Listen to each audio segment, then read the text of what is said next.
மகாலிங்கம், சொல்லுங்க, இந்த சூழ்நிலையில பொதுமக்களின் மனநிலை எவ்வாறு உள்ளது?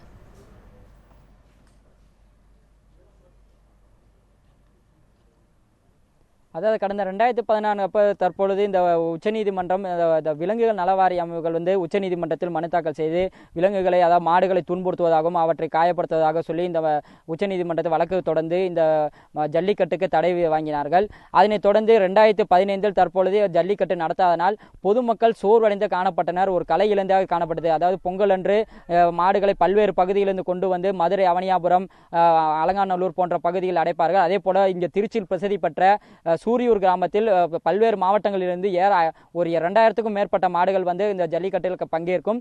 இந்த இதிலிருந்து தற்போது வெளி மாநிலங்களிலிருந்தும் வெளி மாவட்டங்களிலிருந்தும் தங்களது உறவினர்களை வரவழைத்து இந்த ஜல்லிக்கட்டு போட்டிகளை காண ஆர்வத்துடன் வருவார்கள். ஆனால் இந்த முறை மத்திய அரசு கண்டிப்பாக இந்த ஜல்லிக்கட்டு நடத்துவதற்கு அனுமதி வழங்கும் என்ற நம்பிக்கையில் இருந்த இந்த மக்களுக்கு மத்திய அரசு தற்போது அனுமதி வழங்கியிருந்தது. இதனால் இந்த மாடுபிடி வீரர்களும் ஜல்லிக்கட்டு வீரர்களும் மிகுந்த உற்சாகத்தில் இருந்தனர். காளைகளை தயார் செய்வதும் மாடுபிடி வீரர்கள் அந்த மாட்டை அடக்குவதற்கான பயிற்சியிலும் ஈடுபட்டனர். தற்பொழுது இந்த நேற்று உச்சநீதிமன்றம் இதற்கான இடைக்கால தடை விதித்தை அடுத்து இப்பகுதி மக்கள் மிகவும் சோர்வடைந்தே காணப்படுகின்றனர். அப்போது இருந்த உற்சாகம் படிப்படியாக குறைந்து வருகின்றது. மீண்டும் ஜல்லிக்கட்டு போட்டியை நடத்த வேண்டும் என்று போராட்டங்கள் ஆங்காங்கே வெடித்துள்ள நிலையில் தற்போது திருச்சியிலும் அது அதிகரித்துக் கொண்டே வருகிறது. இப்ப தற்பொழுது நம்ம பார்த்தோம் என்றால் இந்த ஜல்லிக்கட்டு வீரர்கள் மட்டுமின்றி பள்ளிக்கு செல்லக்கூடிய குழந்தைகளும் தங்கள் எதிர்ப்பினை தெரிவித்து வரார்கள். அதாவது ஜல்லிக்கட்டு இளைஞர்கள் முக்கியமாக இந்த பங்கேற்பார்கள். ஆனால் குழந்தைகளும் இதில் மிகுந்த ஆர்வத்துடன் இருக்கிறது என்பதை இப்ப பார்க்கிறீர்கள். இவர்கள் கருப்பு கொடி ஏந்தி பள்ளிக்கு செல்லாமல் இன்று இந்த ஆர்ப்பாட்டத்தில் பங்கேற்று வருகின்றனர். அது மட்டுமின்றி பல்வேறு வேலைக்கு செல்லக்கூடியவர்களும் இன்று பணிக்கு செல்லாமல் இந்த ஆர்ப்பாட்டத்தில் கலந்து கொண்டு வருகின்றனர்.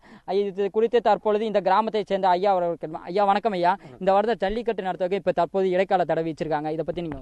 அதாவது 2016 விடிந்தவுடன் ஆணையம் ஜட்ஜ்மெண்ட் வழங்கியதை அத்துணை இளைஞர்களும் தமிழகத்தினுடைய அவ்வளவு பெரிய முக்கியமான நகரங்களும் வரவேற்கப்பட்டது. புத்தாண்டு புதிதாக விளைவிக்கிறது. பழைய 15ஆம் ஆண்டு நாட்டினுடைய சௌரியங்களை அடக்கப்பட்டது. ஆணையம் என்கின்ற எண்ணத்தோடு அடக்கப்பட்டது. 16ஆம் ஆண்டு அரசு அறிவித்ததை அத்துணை மக்களும் சந்தோஷமாக கொண்டாடினோம். கொண்டாடி அடுத்த ஒரு வாரத்தில் ஆணையம் தடை செய்யப்பட்டு உள்ளது என்று சொல்லுகின்ற பொழுது இரத்தம் கொதிக்கின்ற அளவுக்கு மாட்டு வேடிக்கை என்பது வீர விளையாட்டு.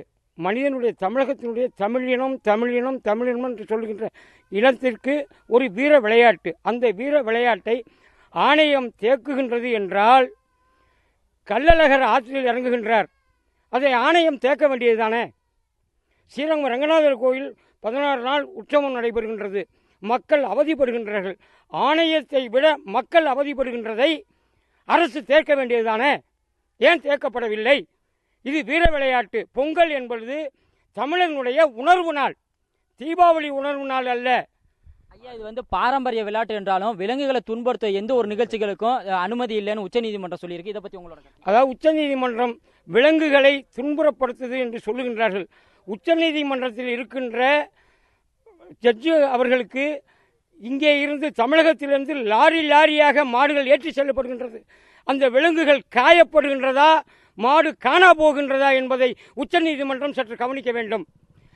அதாவது தற்போது இந்த ஜல்லிக்கட்டு காளைகள் துன்படுத்துவதில்லை. இது தமிழருடைய பாரம்பரியமான விளையாட்டு. இதன் உடனடியாக உச்சநீதிமன்றம் அனுமதிக்க வேண்டும். தற்போது இந்த உச்சநீதிமன்றத்தில் விதிக்கப்பட்டுள்ள தடையை மத்திய மாநில அரசுகள் உடனடியாக தடையை நீக்க அனைத்து நடவடிக்கைகளும் எடுக்க வேண்டும் என இப்பகுதி மக்கள் தெரிவிக்கின்றனர். பானு.